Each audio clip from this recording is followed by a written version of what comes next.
ఆంధ్రప్రదేశ్కు అన్ని విధాలా బాసటగా నిలిచేందుకే నవరత్న కంపెనీలతో పెట్టుబడులు పెట్టిస్తున్నామని కేంద్ర సమాచార ప్రసార శాఖ మంత్రి వెంకయ్యనాయుడు స్పష్టం చేశారు. ప్రజలు కూడా విధ్వంసం సృష్టించాలి అనుకునే వారి పట్ల అప్రమత్తంగా ఉండాలని ఆయన సూచించారు.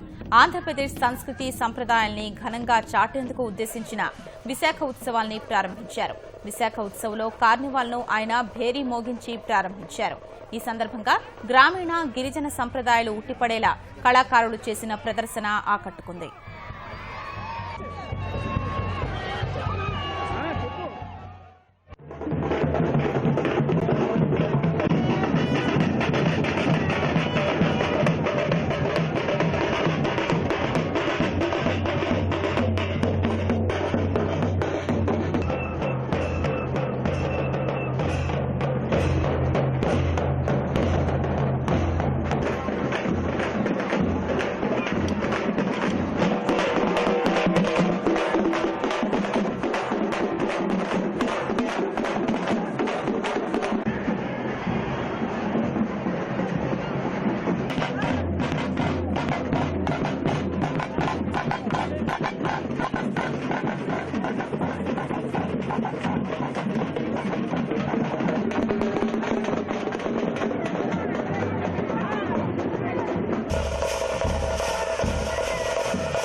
ప్రత్యేక హోదాను మించిన ఆదా ఇవ్వాలని కేంద్రం నిర్ణయించింది. 2,20,000 కోట్ల ప్యాకేజీని ప్రకటించింది. మొన్న 6,50,000 కోట్లతో ఈ భాగస్వామ్య పెట్టుబడి సదస్సులో ఒప్పందాలు కూడా చేయడం జరిగింది.